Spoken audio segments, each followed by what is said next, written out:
Halo teman-teman, bantu channel ini untuk berkembang ya. Klik tombol subscribe dan jangan lupa untuk like and share video ini. Terima kasih dan selamat mendengarkan.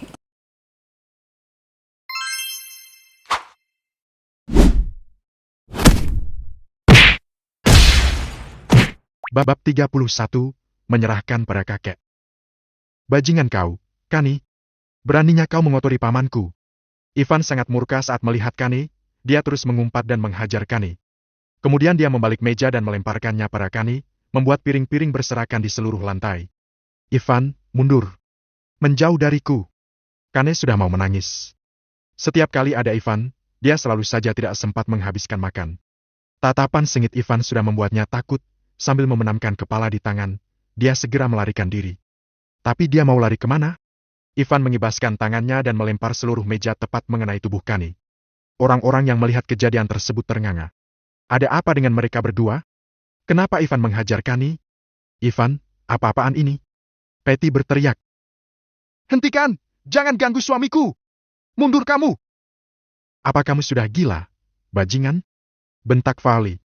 Dia melangkah maju, mencoba membantu, tapi langsung disingkirkan oleh Ivan. Vali. Elena segera mendekapnya. Vali, apa kamu baik-baik saja? Vali. Baik raut Travis maupun Valerie langsung pias, bahkan Ellen juga ikut tertegun. Ivan masih memukul Kane, dan Kane terus berteriak. Hentikan itu. Nyonya besar Scarlett akhirnya datang dengan ekspresi mengerikan. Ellen, hentikan dia! Sekarang! Ellen, aku sudah selesai. Belum sempat Ellen membuka mulut, Ivan sudah lebih dulu berhenti. Dia kembali pada Ellen dengan tatapan lembut dan tenang. Tidak akan ada yang mengira pemuda cerdas ini baru saja menghajar Kane hingga babak belur. Ayo, kita ke sini untuk menghormati kakek. Di aula villa, Nyonya besar Scarlett masih sangat murka, sementara luka Kane dibalut oleh dokter pribadi keluarga Laval. Selesai berziarah, Ellen mengeluarkan shawl dari tasnya. Nenek, ini hadiah ulang tahunmu. Shawl itu adalah hasil rajutan Ellen sendiri. Ellen ingin memberi sesuatu yang lebih mahal, tetapi hanya merajut yang bisa dia lakukan karena semua propertinya telah dijual dan dirampas keluarga Laval. Ini pertama kalinya aku merajut shawl, kuharap nenek suka. Semoga keberuntunganmu tak terbatas seperti Laut Timur, kebahagiaan dan umur panjang menyertaimu. Aku tidak sanggup membeli hadiah untukmu, Elena mencemooh dengan sarkasma. Kamu yang membuat kekacauan, sekarang keluarga Laval yang harus membereskan semua ini.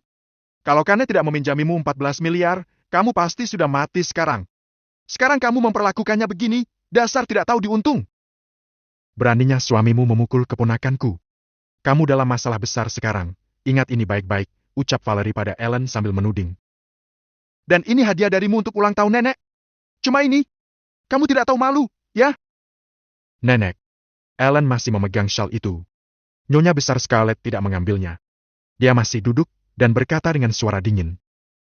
Ellen, kakekmu sangat baik padamu.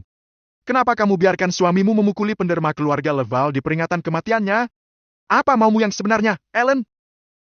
Ivan, berlututlah dan minta maaf. Ini belum berakhir, teriak Patty sambil menudingkan jarinya ke Ivan. Dasar pecundang, kamu cemburu pada Kane, kan? Kamu pikir kamu itu siapa? Berani memukulnya seperti ini? Kane sangat malu, matanya ketakutan. Dia ingin mengatakan sesuatu, tetapi takut. Kane sedang menunggu. Dia akan membalas dendam dan membunuh Ivan begitu anak buahnya tiba. Nenek, ini masalahku dengan Kane, Ellen tidak ada sangkut pautnya sama sekali, jelas Ivan. Beberapa hari yang lalu Kane menghajar salah satu keluargaku. Aku hanya memberinya pelajaran. Memberinya pelajaran? Memangnya kamu siapa bisa memberi pelajaran pada Kane, ha? Elena membentak. Harusnya kamu bersyukur orang seperti Kane memukuli keluargamu. Banyak orang yang menunggu kesempatan seperti ini terjadi. Benar sekali. Vali bersedekap lalu berkata. Ellen, suruh suami pecundangmu itu berlutut dan minta maaf. Kalau tidak, keluarlah dari rumah ini sekarang juga. Keluarga Laval tidak akan pernah menerimamu, orang yang tak tahu caranya berterima kasih. Mungkin ada cara ketiga, Nyonya besar Scarlett berkata tiba-tiba, ceraikan pecundang ini. Ellen, sekarang kamu sudah sembuh dan tidak membutuhkannya lagi. Dari awal, dia tidak pantas untukmu, kalian berasal dari dunia yang berbeda. Ngomong-ngomong, keluarga Reni sudah kuberitahu kalau kamu berhasil memulihkan kecantikanmu, dan Tuan Reni bersedia menerimamu sebagai istri muda asal kamu bercerai. Dia juga janji akan mengganti rugi uang likuidasi sebesar 56 miliar, sebelum kita bisa menandatangani kontrak baru. Bagaimana pendapatmu? Bukan cuma keluarga Leval yang akan diuntungkan, tapi kamu juga akan punya masa depan yang cerah. Nenek. Wajah Ellen menegang karena terkejut. Sejak dia cacat, dia sudah menyaksikan terlalu banyak keburukan dunia ini. Dengan mata berkabut dia berkata, "Nenek, aku tidak akan pernah menceraikan Ivan. Tanpanya, aku tidak akan bisa begini. Dia tak pernah meninggalkan aku, dan aku juga tak akan meninggalkannya. Kalau nenek mau membiarkanku tetap di perusahaan, akan kulakukan yang terbaik untuk memenangkan kembali kerugian dagang kita." Ellen menatap Nyonya Besar Scarlett dengan penuh harap, masih memegang shawl di tangannya. Mendapatkan kembali kerugiannya? Dengan apa? Dengan menambah rugi lagi 56 miliar dan 24 miliar untuk kontrak kerja? Saat ini saja kerugian perusahaan sudah lebih dari 112 miliar. Butuh berapa lama kamu menggantinya? Perlu berapa lama kamu untuk bisa menang kembali? Setahun? 5? Atau 10 tahun? Keluarga Leval tidak bisa menunggumu, dengus Scarlett. Aku akan berikan kesempatan jika kamu bisa menyelesaikannya dalam 3 hari. 112 miliar dalam 3 hari. Sepertinya, Nyonya Besar Scarlett sengaja mempersulit Ellen. Seorang Ford saja tidak akan bisa membayar jumlah sebanyak itu dalam 3 hari, apalagi Ellen. Uang tidak tumbuh di pohon. Itu jelas misi yang mustahil dengan tingkat keberhasilan 0. Nyonya Besar Scarlett hanya ingin mendesak Ellen agar membuat pilihan. Kalau Ellen bercerai, dia masih akan berguna, tapi kalau tidak, buat apa membiarkannya di sini? Nenek, aku. Sebelum Ellen sempat berkata lagi, Nyonya Besar Scarlett meraih shawl di tangannya lalu berkata, "Pokoknya, waktumu cuma 3 hari, pernikahanmu bukan cuma akan direstui, bahkan jabatanmu sebagai presidir di Microbe Medical Materials akan kembali. Tapi kalau lebih, pilih bercerai, atau keluarlah dari keluarga Leval. Keluarga ini tidak sudi menerima pecundang seperti dia. Aku percayakan semua ini kepada mendiang kakekmu. Aku penasaran, bagaimana reaksi dia di sana menyaksikan pengkhianatan cucu kesayangannya pada keluarga Leval." Selesai dengan kalimatnya, wanita itu langsung melemparkannya ke perapian yang menyala. Whoosh! Bersamaan dengan suara letupan syal katun yang terbakar, hati Ellen juga ikut tersulut. Sejak kecil, Ellen selalu disayang. Ini adalah pertama kalinya dia merajut syal. Dia sampai begadang bermalam-malam untuk menyelesaikan rajutannya yang kini dalam hitungan detik saja telah menjadi abu. Dalam kobaran api, Ellen melihat wajah Ford, kakeknya yang penuh kasih sayang lagi, dan itu membuatnya sangat sedih dan tertekan. Bab 32, Gambaran Besar. Nyonya Besar Scarlett terdiam sejenak dan tidak berkata apa-apa. Dia sangat mengenal Ellen. Dia tahu Ellen tidak akan meninggalkan keluarga Leval. Dia berkata seperti itu untuk mengingatkan Ellen bahwa keluarga Leval telah membesarkannya dan Ellen harus menepati janjinya untuk membantu keluarga. Hanya 1,4 triliun rupiah. Aku percaya kamu bisa mendapatkannya, Ellen, ucap Ivan dengan suara seolah-olah seperti sinar mentari yang mencerahkan hati Ellen yang mendung. Aku tahu kamu bisa melakukannya. Ellen tersenyum masam. Ivan terlalu polos. Mendapatkan 1,4 triliun rupiah hanya dalam 3 hari sama sekali tidak mudah. Siapa? Siapa yang berani mempermainkan Kani? Dia akan berurusan denganku. Raungan kemarahan itu saat ini terdengar oleh semua orang, terlihat ada puluhan orang dengan tongkat di tangan mereka sedang memenuhi halaman. Seorang pria dengan rambut model bas, muka yang kotak serta memakai kaos lengan pendek terlihat seperti pemimpin mereka. Meja itu langsung menjadi sasaran tendangannya begitu dia masuk ke dalam ruangan. Tak lama kemudian, dia menarik sebuah kursi dan langsung duduk di atasnya. Semua orang ketakutan dengan geng yang beringas ini, begitu juga Ivan. Dia tidak menyangka para sampah ini bisa lolos dari penjagaan dan masuk ke dalam villa. Hori! Kani akhirnya memberikan bentakan setelah berhasil menenangkan diri. Dia berdiri dari atas sofa seraya berkata, "Cam, akhirnya kamu datang. Itu dia orangnya. Bajingan itu yang telah memukulku." Tam melihat ke arah yang ditunjuk Kani. Wajah Tam menjadi pucat saat melihat Ivan. Tuan Reed? Dia pernah bertemu Ivan sebelumnya. Sekitar setengah bulan lalu, dia melihat guru membawa Ivan ke villa puncak bukit, lalu mengantar Ivan keluar rumah. Guru bahkan membukakan pintu mobil untuk Ivan. Kemudian, Austin mengendarai mobil Rolls-Royce Phantom milik Loud untuk mengantar Ivan pergi. Tam adalah salah satu pengawal yang berdiri di luar villa. Awalnya, dia tidak seharusnya menjadi pengawal. Karena saat itu posisinya dekat, jadi dia dipindahkan untuk menjadi pengawal. Dia tidak pernah menyangka Kani akan main-main dengan Tuan Reed. Dia tidak berani mengganggu orang sehebat itu. Ivan juga terkejut melihat Tam. Dia mengenali Tam. Lagi pula, itu kali pertama Ivan datang ke rumah Lard. Sepanjang perjalanan, dia sudah mengamati semua bagian area villa dan mengingat setiap wajah pengawal itu. Keringat dingin membasahi sekujur tubuh Tam setelah dia mengenali Ivan. Tam ingin menyapa Ivan, tapi yang didapatkannya malah tatapan yang dingin. Dia kemudian duduk kembali, melihat-lihat sekelilingnya serta berusaha menebak apa maksud yang ingin disampaikan oleh Ivan lewat tatapannya itu. Dengan cepat Tam mengerti apa yang Ivan maksud. Ivan tidak ingin membongkar kedoknya. Dia ingin sedikit bermain dengan Kane. Ya, itu pasti alasannya. Itu masuk akal bagi Tam. Jadi dia hanya duduk diam dengan tatapan ganas. Mereka semua adalah temanku. Jangan ganggu mereka. Aku hanya ingin lihat tangan dan kaki bajingan itu patah, kata Kane pada Tam. Kane mendongakkan kepalanya. Dia tahu sehebat apa Tam. Tam adalah seorang atlet judo sabuk hitam dan dia pernah menerobos pengepungan yang ketat setelah menendang 8 pria keluar. Tam memiliki 2 lusin pengikut dan bekerja untuk anak harimau meraung, salah satu dari 5 harimau kebanggaan Partai Freeman. Ivan bukanlah apa-apa di hadapan orang sehebat itu. Ternyata anak buah Kane. Baik Travis maupun Scarlett menghela napas lega dan tenang. Elena tertawa dan berkata kepada Kane, "Kamu sangat hebat. Bagaimana kamu bisa mendapatkan begitu banyak orang hanya dengan satu panggilan?" Bukan masalah besar. Ini hanya belasan orang.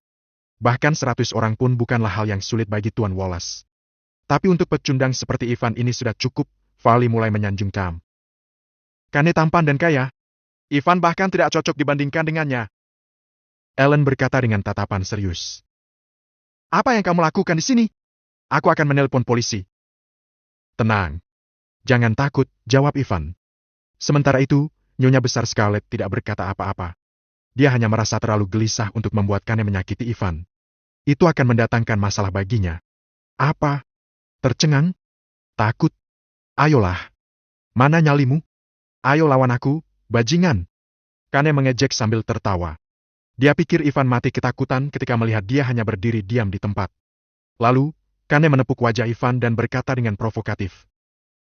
Ayo, sini tampar aku, jangan jadi pengecut. Plak. Begitu dia berhenti bicara, wajahnya mendapat tamparan keras. Ivan menamparnya keras tanpa ragu. Ivan berkata dengan santai. Kamu dengar Kane bicara. Dia menyuruhku untuk menamparnya. Aku hanya memenuhi permintaannya. Kemudian terjadi keheningan. Tidak ada yang menyangka Ivan masih berani melawan Kane. Sungguh pemuda yang sombong. Beraninya dia. Pergi. Kane marah. Dia tak menyangka Ivan benar-benar menamparnya. Dengan penuh kemarahan, dia langsung berdiri dan berkata pada Tam. Ayo, balas dia! Ini bukan salah dia. Saya mendengar Anda memintanya untuk menampar Anda, jawab Tam sambil tetap duduk. Tuan Wallace, kenapa Anda minta ditampar? Apa Anda gila? Saya sudah berada di geng selama 10 tahun, dan saya belum pernah melihat seseorang minta ditampar. Apa katamu? Kane tercengang. Saya bilang Anda sudah gila, tambah Tam.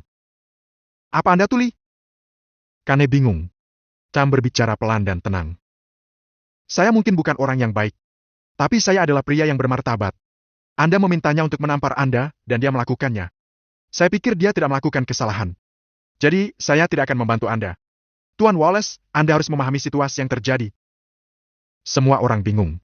Semua orang di sana bingung dengan apa yang dikatakan Tam. Menghargai orang yang tidak berarti? Apa gunanya? Apa Tam serius? Kate merasa sangat malu. Ucapan Tam benar-benar membuatnya terlihat buruk. Kate berkata dengan tak berdaya. Oke, baiklah. Aku tahu. Aku tidak akan membicarakan hal tampar-menampar ini. Aku serahkan saja padamu, oke? Aku akan berhenti bicara. Dia milikmu. Jangan khawatir, Tuan Wallace. Serahkan saja padaku. Saya jamin Anda puas. Tam mengangguk dan menatap Ivan lagi. Yo, itu memang salahnya karena minta ditampar. Tapi kamu tidak bisa menamparnya di depan wajahku, kamu tahu, kan? Ayo pergi, Ellen ucap Ivan pada Ellen. Tam masih berbicara, dan Ivan berjalan melewatinya sambil menggenggam tangan Ellen. Dia keluar dari pintu, menaiki sepeda listriknya, dan pergi dari kawasan villa. Selama beberapa detik, tidak ada yang bicara. Semua anak buah Tam bertanya-tanya mengapa Tam membiarkannya pergi begitu saja. Sial, aku belum selesai. Haruskah dia juga memahami situasi ini? Wajah Tam berubah murung. Dia berkata dengan dingin. Sial, aku benci orang rendahan. Ayo, tangkap dia untukku. Lalu Tam berlari keluar gerbang bersama anak buahnya dan menghilang. Bab 33, sebuah perangkap. Persetan. Kane benar-benar bajingan. Dia hampir saja membuatku terbunuh. Semuanya, Ayo pergi ke klub dan minta sejumlah uang dari Tuan Wallace untuk menenangkan diri kita. Keringat dingin membasahi tubuh Tam sesaat setelah dia pergi dari kediaman keluarga Leval. Untung saja, dia cukup tanggap ketika melihat apa yang sedang terjadi, jika tidak, semuanya akan kacau. Bos, jadi kita berhenti mengejar Ivan? Salah satu anak buah Tam bertanya. Apa? Mengejar Ivan? Apa kamu tahu siapa dia? Ingatlah, mulai saat ini kalian harus memanggil Ivan sebagai Tuan Reed jika bertemu lagi dengannya. Terlebih lagi, bagi kalian yang pernah menghina keluarganya, sebaiknya kalian menyiapkan hadiah dan datang ke rumahnya untuk langsung meminta maaf kepadanya. Jangan pernah beritahukan hal ini pada Kane, mengerti? Ketika Tam terus mengumpat di sepanjang jalan, Tam dan temannya masuk ke dalam klub pribadi di kawasan villa tanpa menoleh sedikit pun ke arah belakang. Sedangkan di villa keluarga Leval, Kane kebingungan dan merasa telah ditipu. Ivan pergi meninggalkan villa dan Tam pergi ke arah yang lain. Mereka benar-benar pergi ke arah yang berbeda. Tam tidak mungkin bisa menangkap Ivan. Apa Tam ingin kita menyelesaikan permasalahan ini dengan cara kekerasan? Pikir Kane dalam benaknya. Sialan. Dia memberi Tam uang sebanyak 560 juta rupiah. Camwol, bajingan, dan juga Ivan, aku tidak akan pernah mengampunimu. Kane menatap dengan sengit dan penuh emosi. Namun, dia masih belum tahu apa yang sedang terjadi. Saat Ivan akan menurunkan Ellen dari motor listriknya, sebuah mobil Mercedes-Benz mendekati mereka. Ted, yang mendengar berita itu dan datang ke sini dengan Mercedes-Benz-nya, kebetulan bertemu dengan Ivan. Dia tertegun saat melihat Ellen yang duduk di kursi belakang motor listrik itu. Sungguh gadis yang cantik. Ted sangat kaget dengan kecantikan Ellen. Ellen bahkan terlihat lebih cantik dari sebelumnya. Meski memang dari dulu dia sudah cantik, namun kerutan di wajahnya tidak bisa membohongi usianya. Tapi sekarang, dia terlihat sempurna. Wajahnya yang secantik malaikat dengan lekuk tubuh yang indah, kulit Ellen terlihat lebih segar dan putih laksana giok susu. Ted tidak tahan untuk menelan ludah. Ted langsung menginjak rem dan berhenti tepat di depan kedua orang itu, lalu keluar dari dalam mobil dengan pose yang rupawan. Lama tidak bertemu, Ellen. Terlihat ekspresi dingin dan tegas di wajah cantik Ellen. Dia melirik Ted, lalu berkata pada Ivan. Cepat, ayo kita pergi. Seperti yang kamu minta. Ivan pun melajukan motor listriknya dengan kecepatan tinggi dan pergi tanpa menoleh ke belakang. Dia mengabaikan Ted yang berdiri tepat di depannya. Sial. Mata Ted penuh dengan kemarahan, dan dia berteriak. Kita lihat saja nanti, Ellen. Kamu pasti akan menyesalinya. Begitu Ted kembali ke dalam mobil Mercedes-Benz dan membayangkan Ellen duduk di kursi belakang motor listrik itu, kemarahannya semakin menjerit-jadi, dia pun memukul setir dengan keras sambil berkata. Sial! Ted tidak memiliki banyak hobi dalam hidupnya selain wanita. Tidak ada wanita yang tak bisa ditaklukkan olehnya. Sudah tidak terhitung berapa banyak wanita yang sebelumnya mendekati dan memuja Ted. Dia belum pernah bertemu dengan wanita yang keras kepala dan arogan seperti Ellen. Ted merasa sangat tidak senang. Dia menginjak pedal gas untuk memacu mobilnya dengan lebih kencang. Tidak disangka, ketika dia sampai di kediaman keluarga Leval, dia bertemu dengan Scarlett serta Kane yang terlihat terluka parah. Kenapa kamu ada di sini? Apa kamu datang ke sini untuk mengunjungi kakek? Scarlett berdiri dan menyambut Ted. Ted hanya mendengus. Dia mendengar dari Scarlett bahwa kondisi tubuh dan wajah Ellen sudah pulih, jadi dia datang untuk melihat seperti apa penampilan Ellen sekarang. Namun, setelah bertemu dengan Ivan dan Ellen di tengah jalan, suasana hatinya menjadi sangat buruk saat ini. Aku datang ke sini untuk meminta uangku kembali. Dampak kerugian akibat likuidasi sekitar 168 miliar rupiah. Kenapa aku hanya mendapatkan setengahnya? Ted bertanya pada Scarlett. Apa? Nyonya besar Scarlett langsung berdiri. Ted, semuanya 84 miliar rupiah. Bagaimana bisa kamu bilang itu 168 miliar rupiah? Ya, Ted mencibir. Apa kamu sudah pikun? Mungkin kamu harus melihat dan memeriksa kembali isi kontraknya.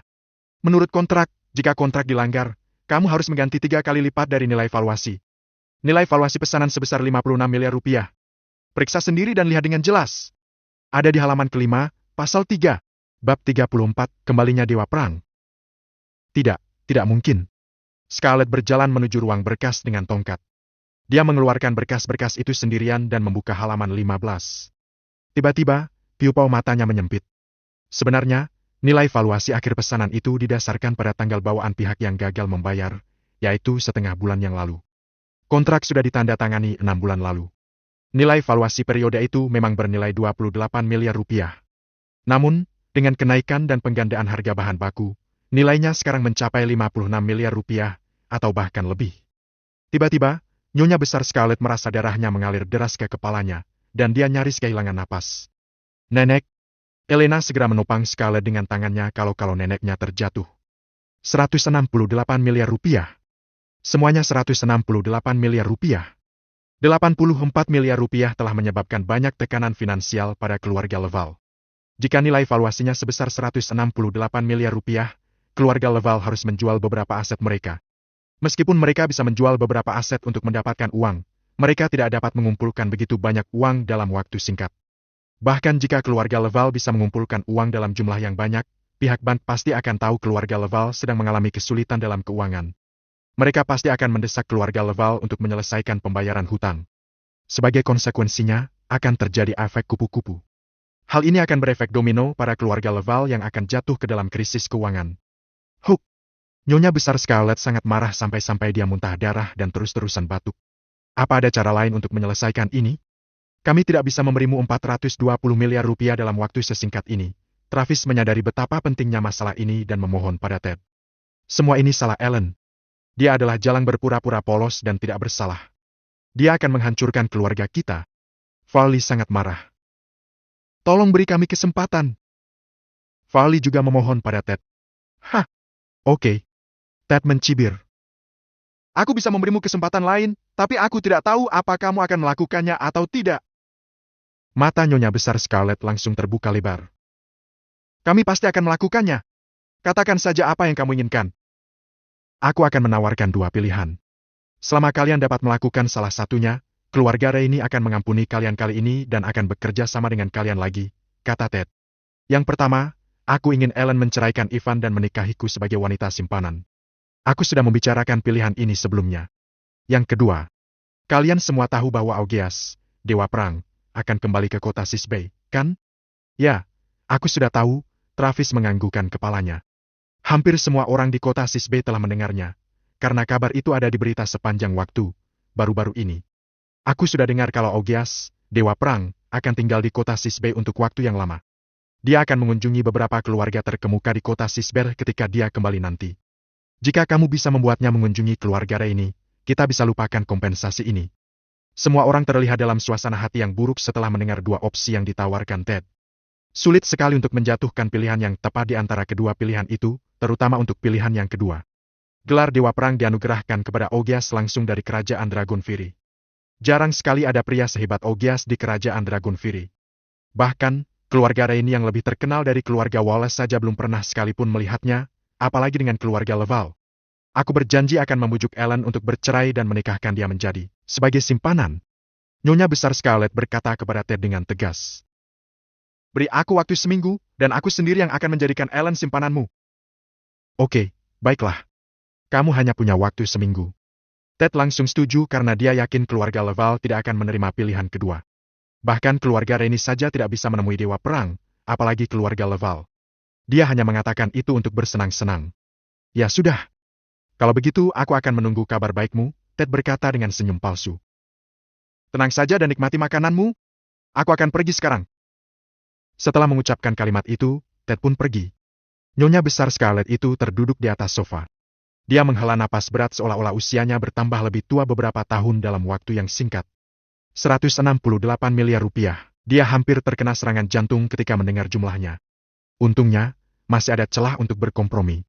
Nek, bagaimana jika Ellen bersikeras menolak untuk bercerai? Farley bertanya dengan ekspresi khawatir di wajahnya. Karena jika keluarga Leval hancur, dia tidak akan punya apa-apa lagi. Untuk masa depan keluarga Leval, Ellen tidak punya pilihan selain bercerai, kata Nyonya besar Scarlett dengan pelan dan gemetaran. Jika bukan karena dia, keluarga Leval tidak akan berakhir seperti ini. Baiklah, permisi, Kane menyela pembicaraan. Teruskan obrolan kalian. Masih ada urusan yang harus aku tangani, aku akan pergi sekarang. Kane membawa Patty pergi tanpa mengkhawatirkan perasaan keluarga Leval. Kali ini, Kane tidak ingin terlibat. Bagaimanapun juga, 14 miliar rupiah yang dipinjamkan keluarga Wallace tidaklah gratis. Jika tidak dibayar dalam waktu yang diharuskan, Microc Medical Materials akan digunakan sebagai kompensasi. Kane tidak peduli dengan apa yang akan terjadi pada keluarga Leval. Sejak awal, dia hanya peduli pada Microc Medical Materials, perusahaan yang dibangun oleh Ellen sendiri. Kalau Ivan, aku akan menyiksanya sampai mati. Pikir Kane. Aku ingin kamu mengalami rasa sakit yang paling menyakitkan. Sampai kamu mati. Kane kembali mengumpat dalam hatinya. Ivan sempat memukul Kane beberapa kali, yang membuat Kane benar-benar malu dan terhina. Kane sangat marah dan emosi. Satu-satunya cara untuk melunturkan kemarahannya adalah kematian Ivan. Bu, Ellen memang keras kepala sejak kecil. Bagaimana jika dia bersikeras menolak bercerai? Travis berkata dengan cemas setelah melihat Kane pergi. Dia khawatir jika keluarga Leval benar-benar harus membayar 168 miliar rupiah untuk kompensasi, maka seluruh keluarga itu akan hancur. Aku punya ide untuk membuat Ellen tidak punya pilihan selain bercerai, ucap Elena tiba-tiba, pada Travis dan Scarlett. Bagaimana kalau di bandara kota Sisbay? Hari ini semua pintu keluar bandara ditutup, dan ada peringatan merah yang menonjol. Sangat ramai di luar penjagaan. Ada ribuan wartawan yang datang dari berbagai surat kabar, dan juga banyak pria kaya hadir secara langsung. Ada banyak orang berdiri di belakang mereka, dan seluruh bandara begitu ramai bahkan jumlahnya beberapa kali lebih banyak dibandingkan musim liburan. Namun, orang-orang itu tidak datang untuk naik pesawat. Mereka semua datang untuk Augeas, Dewa Perang. Dia lahir dan besar di kota Sisbay. Dia juga dianugerahi sebagai Dewa Perang langsung oleh Kerajaan Dragonfire. Sudah 40 tahun dia bergabung menjadi tentara untuk melindungi tanah dan rakyat Kerajaan Dragonfire. Selama itu pula dia sudah berkali-kali mempertaruhkan nyawanya. Dia juga sudah pernah melalui pertempuran dalam skala yang berbeda, serta melakukan beberapa negosiasi dengan negara-negara asing. Hari ini, dia kembali ke kampung halamannya dengan bangga untuk menikmati kehormatan besar yang diberikan kepadanya. Berita bahwa dia akan kembali sudah menyebar cepat ke seluruh kota Sisbay sejak 1 minggu yang lalu. Kini, pukul 11, pesawatnya akan mendarat dan berhenti setelah beberapa saat meluncur di landasan. Di bandara, sudah ada belasan orang yang menunggu. Hanya orang-orang ini yang bisa melewati penjagaan dan datang ke bandara. Mereka adalah orang-orang berpengaruh besar di kota Sisbay. Bahkan sosok yang mendominasi di kota Sisbay seperti Lard harus berdiri di belakang dengan penuh hormat. Wali kota Sisbay, Walker Farmer, memiliki posisi tertinggi dan terdepan. Para pejabat tinggi dari setiap kawasan kota Sisbay berpihak kepada wali kota. Diikuti dengan orang-orang paling berpengaruh di kota Sisbay yang namanya bisa ditemukan di dalam daftar Forbes. Seperti Auckland, tokoh hebat di bidang jaringan, Valerie Quick, Ratu Perhiasan, Kelvin Madison, pemimpin grup perumahan dataran tinggi, Acton Walls, petinggi di industri manufaktur, dan lain sebagainya. Mereka semua adalah sosok penting yang terkenal di bidangnya masing-masing, yang hanya bisa dilihat dalam berita di kota Sisbay. Namun, kota Sisbay bukanlah kota besar. Meskipun banyak dari mereka yang berasal dari perusahaan terbaik, mereka bukanlah bos sebenarnya dari perusahaan-perusahaan ini. Sebaliknya, kebanyakan dari mereka hanyalah para pemimpin daerah yang mewakili kehendak bos dan pembangunan perusahaan mereka. Pesawat terparkir dengan mantap. Semua orang yang hadir bersemangat menunggu Dewa Perang muncul. Tak lama kemudian, sosok tegap keluar perlahan dari pesawat. Dia tampak berusia sekitar 60 tahun, dengan wajah yang kotak dan beberapa kerutan di dahinya, tetapi tubuhnya sangat kuat dan sehat. Guratan uban di pelipis tidak membuatnya terlihat tua, tetapi seperti ornamen yang membuatnya lebih agung dan kuat. Meskipun dia berjalan dengan santai dan mengenakan pakaian yang kasual, saat dia melangkah keluar dari pesawat, terasa tekanan yang kuat dan mencekik. Selamat atas kembalinya Dewa Perang. Selamat atas kembalinya Dewa Perang. Dipimpin oleh Walker, secara serempak mereka mulai bersama-sama memberi hormat dan menyapa Dewa Perang. Bab 35, tidak memenuhi syarat. Setiap orang menatap dengan penuh rasa hormat dan kagum. Banyak orang bahkan menganggap Augeas sebagai idola. Dewa Perang di kota Sisbay ini telah berada di medan perang selama 4 dekade. Dia sudah begitu berjasa untuk kerajaan Dragonfire karena dia mengalami kejayaannya dengan mengorbankan diri untuk negara dan berpartisipasi dalam pertempuran berdarah di rumah dan di luar negeri selama 40 tahun terakhir. Orang-orang seperti dialah yang bertanggung jawab menjaga negara. Alhasil, rakyat dapat hidup dengan damai dan terpelihara. Status Dewa Perang yang disandangnya tidak hanya melambangkan kemuliaan tanpa akhir tetapi juga tanggung jawab tanpa akhir yang sangat berat. Apa yang kalian lakukan? Jangan lakukan hal bodoh itu. Augeas melihat orang-orang ini membungkuk dan memberi hormat saat dia perlahan menuruni tangga dengan ekspresi serius. Saya di sini supaya kalian semua berdiri tegak, bukan untuk membuat kalian tetap tertunduk. Berdirilah dan busungkan dada kalian. Ya, Walker menghampiri Augeas dan berkata sambil tersenyum menjilat. Jangan salahkan mereka, saya mohon. Kami semua penggemar Anda, jadi kami memperlakukan Anda sebagai senior. Sudah sepantasnya generasi muda menghormati yang lebih tua. Itu etiket kerajaan Dragonfire dan itu masuk akal. Kamu masih saja pandai bicara seperti dulu. Augeas berkomentar. Sudah saya bilang jangan menarik perhatian orang saat saya kembali kali ini, tapi kamu malah memanggil begitu banyak orang ke sini. Sebenarnya, saya juga ingin menuruti perkataan Anda, tapi Anda terlalu berpengaruh. Walker melanjutkan. Apakah Anda tahu berapa banyak permintaan yang telah saya terima ketika berita bahwa Anda akan kembali sudah tersebar? Orang yang tak terhitung jumlahnya menyuap saya dengan hadiah hanya untuk bertemu Anda secara langsung. Namun, saya sudah mengecam semua orang yang mengambil keuntungan dengan cara yang tidak benar. Semua yang hadir di sini sudah saya pilih dengan teliti. Mereka adalah beberapa ahli ternama dari semua kalangan masyarakat. Saya ingin mempertemukan mereka dengan Anda agar tidak menyinggung perasaan Anda di masa depan. Walker sangat pandai bicara. Selama beberapa saat, dia terus berbicara seolah-olah sedang melaporkan pekerjaannya sekaligus terlihat seperti sedang bergumam. Beberapa bawahan di sekitar Augias terkejut saat melihat Walker seperti ini. Dia terkenal mendominasi dan tidak pernah begitu baik sebelumnya. Pantas saja dia bisa memiliki posisi seperti sekarang. Apakah mereka orang-orang ternama sungguhan? Augias waspada dengan kata-kata Walker. Walker memperbaiki posisi kacamatanya sambil tersipu malu. Dia tentu saja tidak akan banyak bicara tentang topik sensitif seperti itu. Augias berjalan melewati kerumunan yang mengelilinginya menuju sebuah bus dengan dua anak buah yang mengikutinya. Bus itu tentu saja bukan bus biasa, tapi bus yang sudah dimodifikasi. Ornamen bagian dalamnya sederhana tapi indah. Total hanya ada 6 kursi. Duduk di dalam mobil itu terasa seperti menghadiri rapat di ruang konferensi kelas atas. Augias dan kedua anak buahnya masuk ke dalam mobil terlebih dahulu. Walker mengikuti mereka, tapi dia hanya bisa mengantar mereka sampai di luar mobil. Dia tidak memenuhi syarat untuk naik mobil yang sama dengan Dewa Perang. Sedangkan kerumunan itu hanya bisa diam di tempat mereka berada dan mengawasi mereka. Tuan Calvert, tempat tinggal Anda sudah disiapkan. Anda ingin langsung pulang, atau? Augias berkata. Tidak usah. Tolong beritahu, Ladska dari grup Raspent untuk menyiapkan rumah untukku. Aku akan membayarkan sebanyak yang harus aku bayar. Lalu, suruhlah semua orang yang hadir hari ini untuk pergi ke rumah yang sudah disiapkan oleh Lard. Saya akan mengadakan rapat jam 8 malam nanti. Selain itu, jemput orang ini. Dia berada di distrik baru berkembang. Saya yakin kamu bisa menemukannya. Salah satu bawahan Augias mengeluarkan sebuah foto dan menyerahkannya kepada Walker. Bab 36, dan Sharp. Foto itu sepertinya diambil secara diam-diam. Meski tidak terlalu jelas, tetapi tidak sulit untuk dilihat kalau itu foto seorang remaja. Pemuda itu berusia sekitar 18 tahun, cukup riang dan tampan. Meski sedikit kabur, matanya yang berbinar seperti bintang itu kelihatan sangat mencolok. Walker agak kaget. Dewa Perang kembali hanya untuk menemukan pemuda ini. Namun, dia tidak bertanya lagi dan melaksanakan tugas itu tanpa ragu. Kalau dia tidak dapat menemukan seseorang di wilayahnya sendiri, itu artinya dia tidak bisa melakukan hal penting apapun. Walker menjawab dengan tegas. Jangan khawatir. Saya akan memastikan untuk membawa pemuda ini kepada Anda sebelum jam 8 nanti malam. Yep. Augias tidak banyak bicara dan menaiki mobil khususnya. Walker bergegas menyapa Lard. Lard tahu kalau Augias akan tinggal di distrik baru berkembang dan dia segera meyakinkan. Tuan Farmer, jangan khawatir. Saya akan segera menyiapkan satu set rumah halaman di sana, dan lokasinya ada di sini. Biasanya, orang lain memanggil Walker dengan sebutan Tuan Farmer.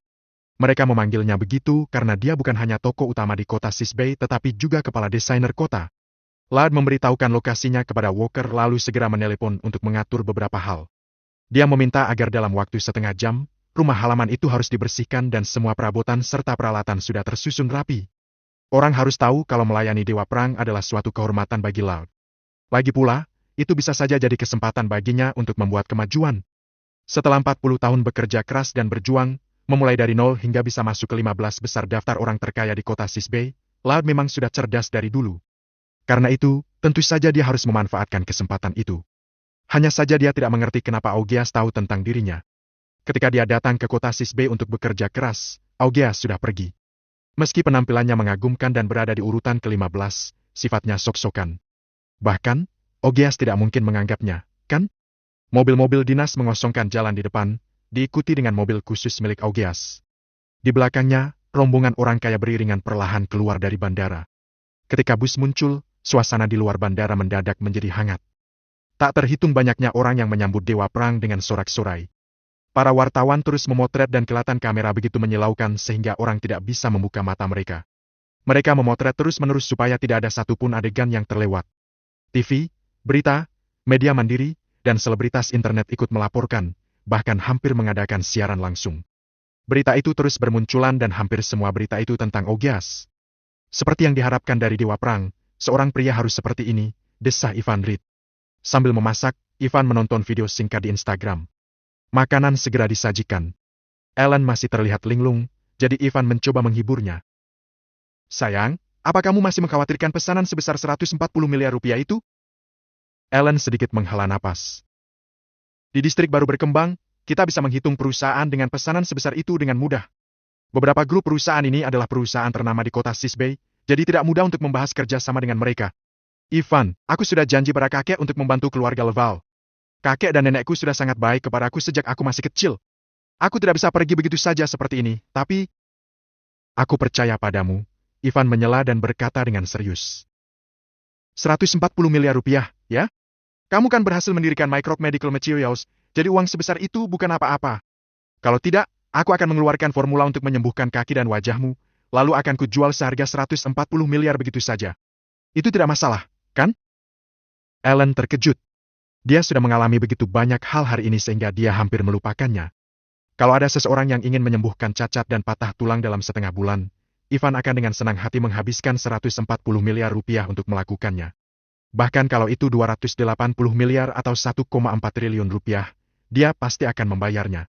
Namun, Ellen tetap menggelengkan kepalanya. Ivan, bukannya kamu bilang kalau resep itu diwariskan oleh para sesepuh di desamu? Aku sudah berhubungan dengan ilmu pengobatan tradisional. Menurut aturan pengobatan tradisional, resep rahasia leluhur tidak boleh diwariskan dengan mudah. Tentang resep misterius ini, sebaiknya kamu tidak memberitahu siapapun. Kalau sampai ada yang tahu, nyawamu mungkin akan terancam. Dunia ini sangat rumit. Jangan khawatir. Aku akan mencoba yang terbaik untuk membuktikan diriku. Sesulit apapun itu, aku akan berusaha. Apa yang hilang dariku harus diambil kembali dengan kemampuanku. Ellen mengatakannya dengan sangat serius. Wajahnya yang memikat tampak sangat serius, bersungguh-sungguh tapi tegas. Itu sangat disayangkan. Ivan menghela napas perlahan karena tubuh Ellen belum sepenuhnya pulih. Untuk wanita yang begitu baik sepertinya, Ivan hanya bisa memandangnya, tetapi tidak bisa menyentuhnya. Itu adalah kerugian besar. Di depan Ivan dan keluarga Leval, Ellen bersikap manis. Namun, begitu dia serius, dia wanita yang gila kerja dan kuat. Ketika dia mulai melakukan persiapan dengan serius di kamar, Ivan pun tidak tahan untuk mengganggunya. Namun, Ivan juga tahu kalau 140 miliar rupiah terlalu banyak. Apa gunanya menjadi serius? Uang itu sangat banyak sehingga sangat tidak ada hubungannya dengan keseriusan. Total aset keluarga Leval kurang dari 280 miliar rupiah. Mengapa mereka harus memberimu kerja sama senilai 140 miliar rupiah? Itu benar-benar usaha yang bagus untuk Nyonya Leval. Sebenarnya, Ivan sudah punya ide bagus, dan Laud adalah kuncinya. Pesanan sebesar 140 miliar rupiah dan sebuah villa yang cukup untuk menyelamatkan keluarga mereka. Itu jelas bukan kerugian, kan? Sore harinya, Ivan pulang ke rumah tantenya. Awalnya, dia ingin menanyakan kabar mereka akhir-akhir ini, tetapi mereka tidak ada di sana, jadi dia harus pulang. Di perjalanan, tiba-tiba ponsel Ivan berdering, kata anak terlihat di layar. Nak, ada apa denganmu? Aku dengar dari teman sekelas kita kalau Patty Carrier, si wanita bau itu, mencampakkanmu dan membuatmu dipecat dari rumah sakit Rosen. Apa benar? Begitu dia menjawab telepon, suara dari seberang terdengar. Dinilai dari suara pria itu, usianya lebih tua dari Ivan. Ivan memanggilnya anak, tetapi dia juga memanggil Ivan anak. Nak, jangan khawatir. Ayah baik-baik saja. Ivan tersenyum. Tentu saja, pria itu bukan anaknya, tetapi satu-satunya saudara laki-laki sekaligus teman sekamarnya yang baik saat masih kuliah dulu. Namanya Dan Sharp. Hubungan mereka sangat baik dan banyak membantu Ivan saat kuliah. Biasanya, mereka tidak sering berhubungan satu sama lain, tapi hubungan antara pria memang seperti itu, kan? Sederhana dan murni, mereka hanya ingin menjadi ayah untuk satu sama lain. Hubungan mereka tidak akan pudar karena kurangnya kontak dan perasaan di antara pria tidak pernah perlu dikatakan. Apa maksudnya baik-baik saja? Kalau kamu dipecat saat magang sebelum kamu lulus, itu akan mempengaruhi masa depanmu. Berhentilah pura-pura kalau kamu baik-baik saja di depanku. Bukannya aku ini kakakmu? Dan berkata dengan serius setelah mendengarkan jawaban Ivan yang jelas dan ringan. Aku kan dari dulu sudah bilang kalau Patty itu jahat, tapi kamu tidak percaya. Sudah lebih dari setengah bulan sebelum aku dengar berita itu. Aku sangat marah ini. Ayo, kita minum malam ini biar kamu tidak khawatir lagi dan kita pikirkan solusinya bersama. Pokoknya kamu harus dapat ijazah kelulusanmu. Kalau tidak, ibumu pasti akan sedih. Oke, Dan. Tidak masalah. Ivan juga serius. Sebenarnya, Dan 4 tahun lebih tua darinya, dan Ivan selalu menganggapnya sebagai saudara. Setelah magang, mereka sudah lama tidak minum bersama, jadi ada baiknya menggunakan kesempatan ini untuk bertemu. Sudah pasti ya. Aku akan menemuimu setelah pulang kerja nanti malam, sekitar jam 7. Nanti aku kirim alamatnya, kata Dan. Ngomong-ngomong, aku akan mengirimkan pesan padamu nanti, dan tolong bantu aku di bargain online. Gampang kok. Bargain online? Aku tidak mengunduhnya, Ivan berkata dengan putus asa. Ini bahkan lebih baik. Pengguna baru bisa membantu lebih banyak. Dan senang mendengarnya. Apa-apaan ini? Ivan berteriak. Bab 37, aku yang traktir. Ivan menutup teleponnya dan membuka aplikasi. Dia melihat tautan bargain online yang dikirim oleh Dan, dengan kalimat di belakangnya, kalau kamu saudaraku, bantu aku ya. Setelah dia mengeklik tautan itu, dan segera mengirim tangkapan layar dan pesan suara. Bargain online sangat menyebalkan. Aplikasi itu janji kalau kita mengundang satu teman, kita akan dapat Rp140. Aku kira kalau aku mengundang 10 orang, aku bisa tarik tunai. Kamu orang ke-10, tapi ternyata aku cuma dapat koin emas. Aplikasi sialan! Ivan mengeklik tangkapan layar itu dan melihat Rp6,9 juta.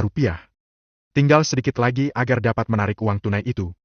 Dia membalas dan dengan ekspresi yang memiliki makna. Anakku, pasti ada yang salah dengan kepalamu. Waktu sudah menunjukkan pukul 7 malam. Saat Ivan melihat Dan di sebuah warung makan, dia masih tidak banyak berubah. Pakaiannya sederhana seperti sebelumnya, layaknya pemuda biasa. Namun, begitu mendekat, Ivan melihat memar di matanya, seperti mata penda. Kamu kenapa? Ivan mengernyit. Penglihatan batinnya sedikit aktif dan dia melihat ada beberapa bekas merah yang dalam di punggung dan tubuh Dan. Hei, aku cekcok dengan seseorang dan berkelahi. Dan tidak peduli sambil mengupas lobster air tawar. Sini, duduk. Kamu tunggu apa? Kalau kamu tidak makan, aku akan kenyang dan kamu yang bayar. Aku yang traktir, kata Ivan pada Dan. Kemudian, dia duduk, mengambil lobster air tawar, dan berkata dengan serius. Siapa yang mengganggumu? Nanti antar aku ke sana. Ayah akan membalasnya untukmu. Oke, itu aturan lama. Kamu yang traktir dan aku yang bayar tagihannya. Setelah mengetahui keadaan Ivan, Dan berkata dengan santai, oke, hentikan. Aku tahu apa yang kulakukan. Ayo, kita bicara tentang kamu dulu. Apa yang akan kamu lakukan? Kamu dipecat selama masa magang. Sekolahmu sudah menerima masukan dari rumah sakit Razen. Seluruh warga sekolah menertawakanmu. Kalau aku tidak dengar orang membicarakannya sesekali, aku tidak akan tahu. Nah, kalau ayah tidak bertanya padamu, kamu tidak akan mengatakannya? Apa yang bisa aku lakukan? Ucap Ivan dengan tenang. Itu hanya ijazah. Tak peduli aku dapat atau tidak. Dengan kekuatanku saat ini, rumah sakit Razen bukanlah apa-apa. Bahkan kalau mereka mempekerjakan aku tidak mau. Omong kosong. Dan tidak akan menerima alasan itu. Kamu bisa jadi orang terkenal di sekolah karena kemampuanmu. Kalau kamu ke dunia luar sana, kamu tidak cuma butuh keterampilan. Ada dua hal lain yang juga sangat penting, yaitu hubungan sosial, dan yang satunya lagi. Dan mengelap tangannya, lalu mengeluarkan kartu bank dari sakunya dan menyerahkannya pada Ivan. Karena takut Ivan menolak dan memerintahkan. Ada Rp224 juta di dalamnya. Berikan saja ke dekan bodoh itu. Jangan menolakku. Suatu saat nanti, kalau kamu sudah berpenghasilan, bayar kembali padaku. Kalau tidak cukup, aku akan meminta ayahku untuk mendapatkan sejumlah uang. Kamu ingin merampok ayahmu untuk membantuku? Ivan bercanda. Jangan ceroboh. Kalau kamu tidak bisa dapat ijazah, ibumu akan sedih. Meskipun aku memanggilmu anak, ibumu juga ibuku. Kamu tetap jadi anakku. Aku akan membahasnya secara terpisah. Hei, aku tidak ingin melihat ibu kita sedih. Dengan perhatian dan ketulusan dalam lelucon Dan, Ivan cukup terharu, tetapi dia menyodorkan kartu itu kembali. Kamu sudah menabung selama beberapa tahun, kan? Jangan pura-pura jadi orang kejam lokal di sini. Kamu tahu, aku bukan lagi Ivan yang seperti dulu. Apa? Kamu mengaku kalau kamu miliarder? Dan balas bercanda. Pergilah. Sini ku beritahu, nak. Kamu kenal Lard Scuttle kan? Kata Ivan. Sekarang, kalau Lard melihatku, dia harus menunjukkan rasa hormat padaku. Rumah sakit Razen bukan apa-apa untukku. Di masa depan, mereka akan memohon padaku supaya aku memberi segel, dan universitas kita juga akan memohon padaku untuk mencetak sertifikat kelulusan. Belum selesai Ivan bicara, dan menaruh tangannya di kening Ivan. Kamu sakit, ya? Minggir, Ivan menyingkirkan tangannya. Di masa mendatang, aku pasti akan jadi Ogias. Bukan, aku akan jadi orang kaya yang lebih kuat dan terkenal di dunia daripada Ogias. Pada suatu hari di bulan Juli, pukul 7 malam, tepat ketika matahari terbenam di barat. Cahaya matahari terbenam menyinari warung makan dan wajah Ivan. Wajah tampannya terlihat berseri, penuh keyakinan dan ketegasan. Dan, kamu percaya atau tidak? Ivan mengangkat gelas anggur di tangannya dan bertanya dengan serius. Aku percaya padamu. Dan juga mengangkat gelasnya dan mereka bersulang. Tapi sebelum itu, kita harus membuat rumah sakit Razen mencabut keputusannya untuk memecatmu. Kalau kamu benar-benar menganggapku saudaramu, terima saja uangnya. Aku sudah tahu kalau Sam Jansen suka uang dan menganggap kekayaan sebagai hal yang paling penting. Selama kita memberinya cukup uang, itu bukan masalah besar. Ivan terdiam. Dan tidak mendengarkan satu kata pun yang diucapkan Ivan kepadanya. Ivan sangat ingin memberitahu dan tentang penglihatan batinnya, tetapi dia berhenti memikirkannya. Hal semacam ini terlalu sulit dipercaya. Kalau ada satu orang lagi yang tahu, itu akan lebih berbahaya. Kalau merekrut beberapa ahli anatomi tidak memungkinkan, itu akan merepotkan. Selain itu, dan mungkin tidak akan percaya. Matahari berangsur terbenam dan malam hari di kota itu cerah serta penuh warna, seperti penari seksi. Ada begitu banyak orang di sini, jadi warung makan semakin ramai. Ivan dan banyak bercerita tentang keadaan masing-masing akhir-akhir ini. Setelah tahu kalau Ivan tiba-tiba menikah, dan hampir mati tersedak. Butuh waktu lama baginya untuk menerima kenyataan ini. Pantas saja kamu bicara omong kosong terus. Ternyata kamu adalah seorang menantu. Keluarga Leval adalah keluarga besar dan Ellen adalah wanita kaya. Tidak juga. Karena beberapa alasan khusus, dia diusir dari keluarga Leval. Saat ini, aku tinggal bersamanya di komunitas Maple. Ucapnya pada Dan. Komunitas Maple? Dan sedikit terkejut. Meskipun dia tidak berada di distrik baru berkembang, dia juga tahu kalau komunitas Maple pada dasarnya adalah sebuah kampung kota. Dia dengar kalau bangunan di sana adalah bangunan tempat tinggal kuno yang dibangun bertahun-tahun yang lalu. Gedung-gedung itu bahkan tidak memiliki lift. Hanya ada beberapa tetua di sana. Ya, Ivan tersenyum. Tapi aku akan pindah ke villa puncak bukit di area villa hutan untuk sementara. Hark. Dan hampir menyemburkan anggurnya. Villa puncak bukit di area villa hutan? Saudaraku, kamu mau sepiring kacang lagi?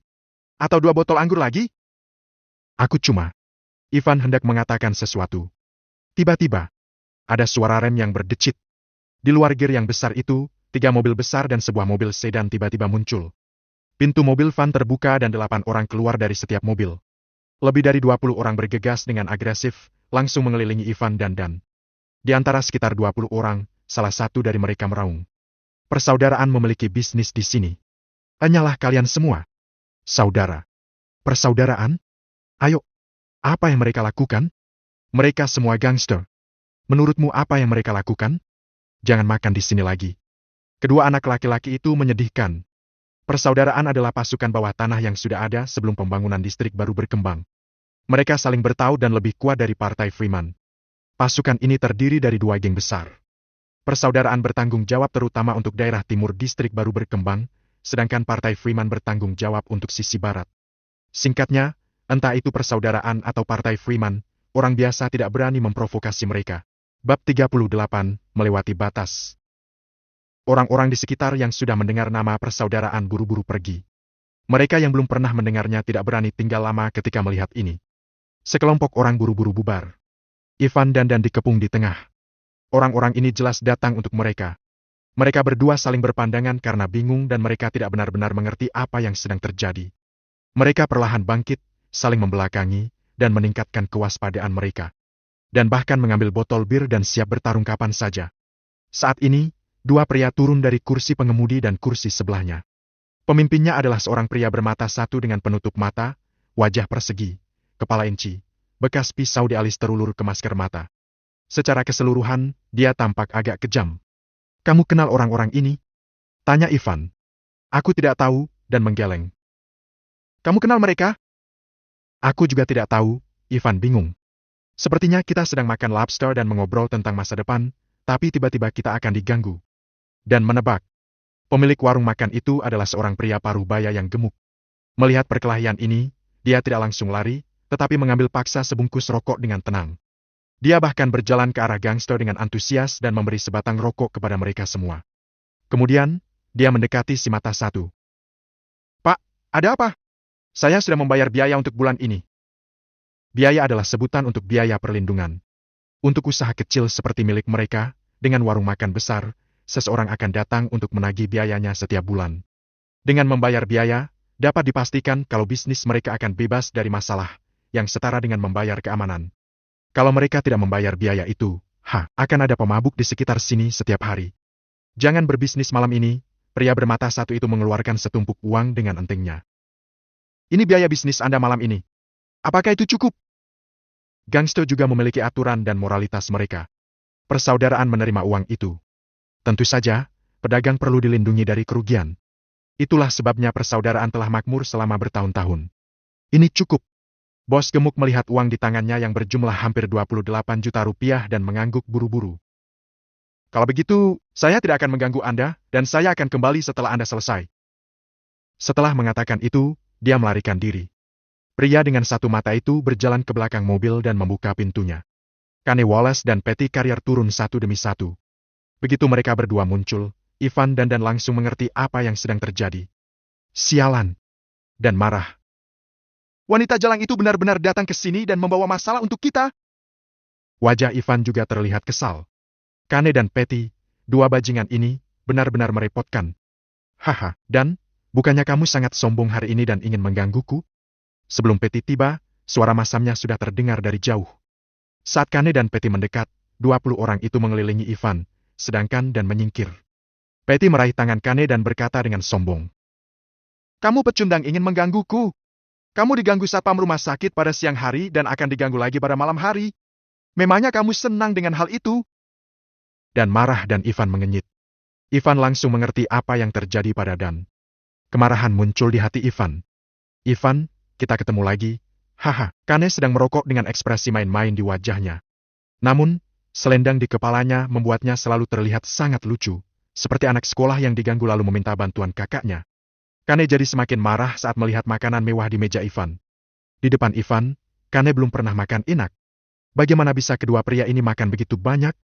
Dia mengangkat tangannya, membalikan meja mereka, menghancurkan makanan, dan menginjak-injaknya.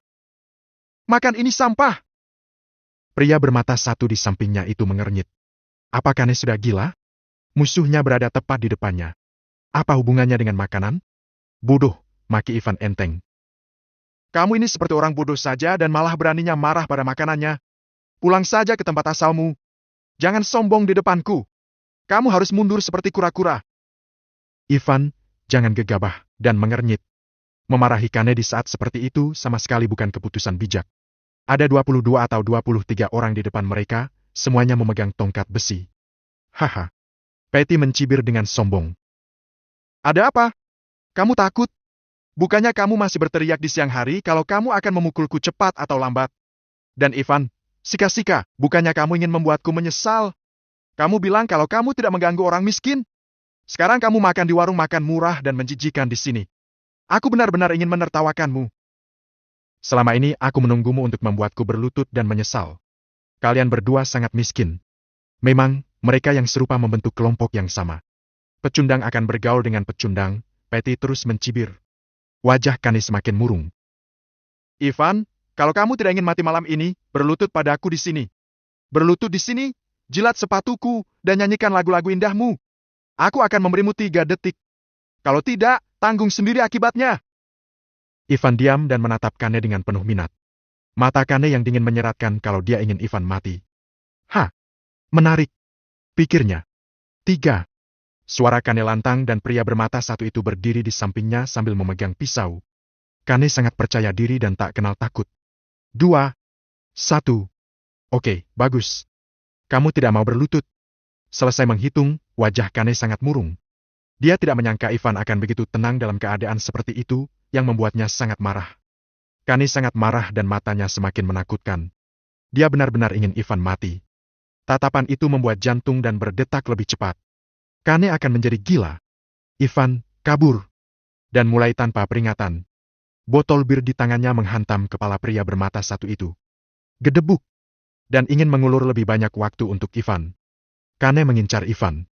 Selama Ivan kabur, mungkin dia yang akan diganggu. Sesaat kemudian, dan tertegun. Botol bir dan bola kaca jatuh ke tanah. Namun, pria bermata satu itu tidak bergerak sama sekali. Tidak ada kepanikan ataupun kebingungan, hanya saja, seolah-olah botol bir tidak pecah terkena kepalanya, tetapi karena dinding. Selain matanya yang sangat dingin, pria bermata satu itu tidak bereaksi sama sekali. Dan, kamu sangat berani. Beraninya kamu menyerang Bill.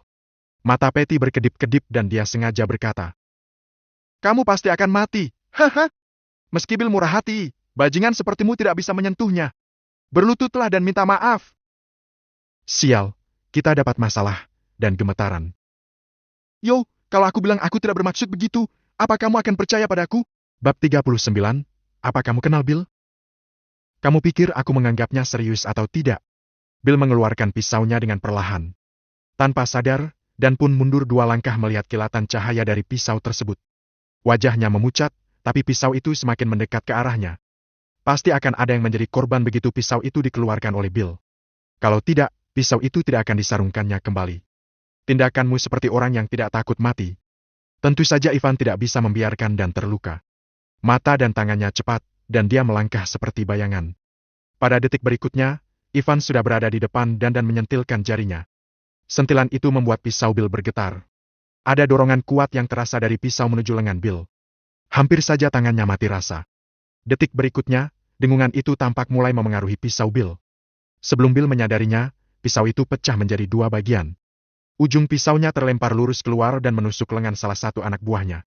Pria itu melihat pecahan pisau tertancap di lengannya dan berteriak. Selain teriakan itu, semua orang hanya bisa terdiam. Saat itu, seluruh tempat makan menjadi sunyi senyap.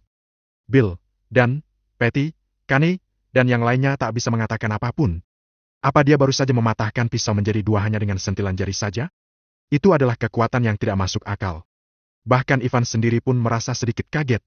Dia tak menyangka dan akan menyerang Bill secara mendadak seperti yang baru saja terjadi. Dia mencoba melakukan apa yang dia bisa secepat mungkin. Dia yakin kalau pisaunya akan memantul, tapi dia tidak mengira akan terlihat sekeren ini. Bisakah pisau dipatahkan hanya dengan sentilan jari saja? Jantung Ivan berdebar kencang. Walaupun dia memang melakukannya dengan sekuat tenaga, tetapi dia hanya menggunakan 1 jari saja. Seberapa hebatkah dia jika mencoba menampar dan meninju dengan mengerahkan semua tenaganya? Pikiran Bill mendadak kosong. Dia sudah berkeliling ke seluruh tempat di negeri ini selama 7-8 tahun, selama itu juga pisaunya tak pernah lepas darinya. Selama bertahun-tahun, dia bahkan telah lupa berapa banyak orang yang telah dibunuh olehnya serta senjata yang telah dihancurkannya. Tapi saat ini, ada orang yang bisa mematahkan pisau itu hanya dengan jari tangannya saja. Dia tak percaya seolah-olah dia sedang bermimpi. Ivan mengatur kembali pikirannya dan bersiap memanfaatkan situasi yang ada. Setelah beberapa saat, Bill pun kembali sadar. Itu pasti hanya keberuntungan belaka. Bagaimana bisa orang sekuat itu ada di dunia ini? Dia pernah melihat seseorang yang mampu mematahkan pisau dengan tangan kosong, tapi tidak ada seorang pun di seluruh persaudaraan yang dapat mematahkan pisau dengan 1 jari, apalagi seorang bocah lelaki berusia 18 tahun. Ya, itu pasti hanya keberuntungan. Pisau itu bisa patah pasti karena dia sudah menggunakannya terlalu lama, dan sekarang pisau itu sudah tidak berguna. Sentilan itu hanya kebetulan menjadi serangan terakhir untuk pisaunya. Ya, seharusnya memang begitu. Semakin Bill memikirkannya, semakin dia yakin akan spekulasinya dan membuat dirinya kembali tenang. Bill terus memandang Ivan dengan sebelah matanya seperti ular. "Sudah bertahun-tahun aku tidak membunuh siapapun. Awalnya aku hanya ingin membuatmu cacat. Tapi sekarang, nak, kamu sudah membuatku kesal." "Oh ya? Lalu kenapa?" Begitu Bill selesai bicara, Ivan langsung memukul kepala Bill. Bill tidak sempat menahan serangan itu. Kepalanya berdengung dan dunianya tampak berputar. Dia terhuyung mundur beberapa langkah, matanya mendelik, dan wajahnya tampak sangat dingin. "Astaga! Pergi, cepat. Bunuh 2 bajingan kecil ini." Begitu dia memberi perintah, lebih dari 20 orang segera melesat ke depan. Namun, pada saat itu, tiba-tiba ada cahaya terang dari kejauhan menerangi tempat makan yang redup. Semua orang sampai menyipitkan mata mereka. Ternyata cahaya itu berasal dari sebuah mobil Mercedes-Benz. Dari dalamnya, seorang pria turun dengan cepat. "Berhenti! Kalian semua!" Pria itu memakai jas dan dasi, tapi pada saat ini, dia berlari ke arah mereka. Akhirnya semua orang bisa melihat seseorang yang muncul di balik lampu mobil dengan sinar yang sangat terang itu. Dia adalah seorang pria parubaya dengan tinggi sekitar 167 cm. Wajah Bill langsung berubah saat melihat pria tersebut. Dia mengenali pria itu. Lebih tepatnya, persaudaraan tidak mungkin berada di distrik baru berkembang jika mereka tidak mengenal orang ini. Siapapun yang punya jabatan di persaudaraan pasti mengenalnya. Itu hanya karena mereka tidak boleh sampai menyinggungnya. Bahkan bos persaudaraan pun harus mundur saat melihatnya, apalagi Bill. Pria itu adalah Cock Lemon, orang nomor 1, bekerja sebagai kepala desainer dan juga memegang jabatan wali kota distrik baru berkembang. Sialan. Seseorang mengganggu Tuan Reed di wilayahku. Kok tampak marah. Untungnya, dia datang tepat waktu. Hari ini, Walker memerintahkan seluruh distrik untuk bergerak. Kirk yang langsung menyambangi sistem pemantau seorang diri untuk mencari jejak Ivan pun akhirnya menemukannya. Pada saat yang bersamaan, Bill juga terlihat olehnya. Dia langsung bergegas menuju kemari bersama supirnya tanpa memberitahu lebih banyak orang. Ketika dia melihat Bill, dia sangat marah. Orang yang paling ingin ditemui oleh Ogas si Dewa Perang adalah Ivan. Walker juga memberi perintah secara pribadi untuk melindungi Ivan. Beraninya Bill mengganggu Ivan? Bajingan! Tidak peduli seberapa hebat dia, Kirk tidak tahan ingin mengumpat saat ini. Jika dia tidak datang tepat waktu, akan terjadi banyak kekacauan. Bill hendak menyambutnya dengan hormat ketika melihat Kirk berlari dari kejauhan. Namun, sebelum Bill dapat mengatakan sepatah kata, Kirk menarik kerahnya dan menamparnya seperti seorang ayah yang menampar putranya. Semua orang yang ada di sana tercengang. Dari mana pria ini berasal? Berhenti! Kamu pikir, apa yang kamu lakukan? Sial! Ayo bunuh bajingan ini! Satu kerumunan segera mengerumuni Kirk. Saat ini, mereka melepaskan pengepungan Ivan dan lalu bergegas menuju Kirk. Sebelum mereka sempat mendekat, ada ratusan orang keluar dari balik sorotan lampu yang terang itu. Mereka semua mengenakan jas dan dasi, momen itu terlihat sangat mengerikan. Terjadi kepanikan pada kerumunan itu, mereka pun menghentikan aktivitasnya secara sadar. Tapi bagaimana mungkin orang-orang itu membiarkan mereka begitu saja? Kerumunan itu dibubarkan dengan mudah oleh mereka. Masih berani lagi? Kirk kembali marah, lalu melanjutkan pukulan dan tendangannya. Bill didorong ke tanah hingga berguling-guling sambil gemetaran karena mendengar suara orang dipukuli. Siapa kamu? Hentikan itu! Saat itu, Kani akhirnya tersadar kembali. Dia meminta Bill untuk datang dan menyelesaikan masalah Ivan dengan cepat. Dia sebenarnya bisa membiarkan kalau tadi pagi Tam mendapat masalah. Tapi sekarang Kirk ikut menghalanginya di tengah jalan. Dia pun akhirnya tidak tahan lagi. Berhenti! Siapa kamu sebenarnya? Aku Kane, tuan muda ketiga dari farmasi Wallace. Tolong jangan persulit aku dan berhentilah. Namun, Kirk tidak mendengarkannya sama sekali. Dia tidak akan berhenti sampai kemarahannya mereda. Dia mengabaikan semua orang sambil menyeret Bill. Kemudian dia melemparkan Bill ke depan Ivan seraya berkata, "Berlutut!" Bill terlalu takut untuk berkata-kata. Dia berlutut dengan kedua kaki dan merasakan ketakutan yang tak dapat dijelaskan. Dari mana kedua orang ini berasal? Dia tidak percaya bahwa Kirk benar-benar datang ke sini secara langsung. Bill tahu kalau dia sudah tamat. Jika sampai menyinggung orang seperti itu, maka nasib dan riwayatnya akan tamat. Orang itu adalah Kirk Lemon. Dengan satu perintah saja, dia bisa mengambil seluruh persaudaraan mereka. Maaf, saya terlambat. Kirk tiba-tiba meminta maaf pada Ivan dengan hormat. Melihat pemandangan ini, Bill semakin terkejut dan wajahnya menjadi pucat total. Kamu ini. Ivan belum pernah melihat Kirk sebelumnya. Wajahnya penuh dengan keraguan. Dia tidak menyangka kalau pria seperti ini akan muncul, dan sepertinya orang ini memiliki jabatan yang agak tinggi. Ya, memangnya kamu siapa? Patty juga tidak mengenal Kirk.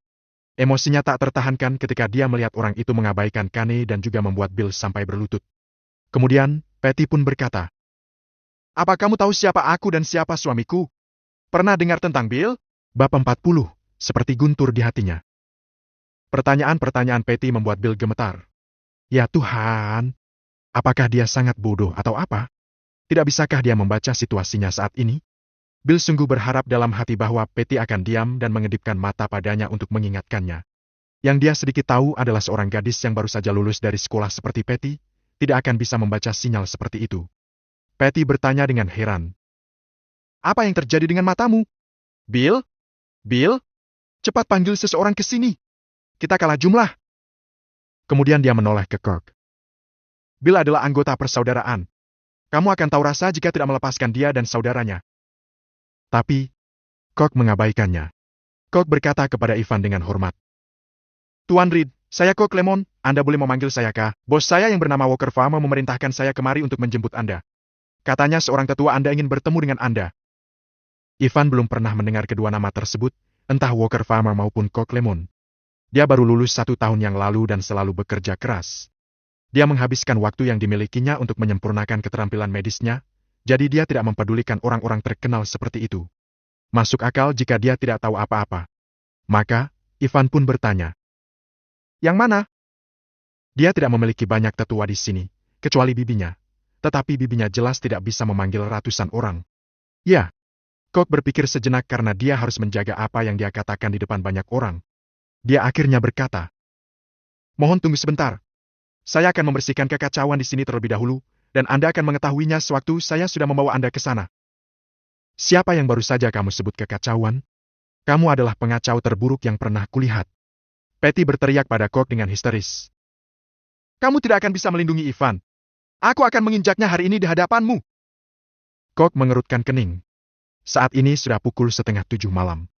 Walker mengatakan bahwa dia harus membawa Ivan ke hadapan Dewa Perang sebelum pukul 7:50 malam. Dia tidak bisa membuang-buang waktu lagi.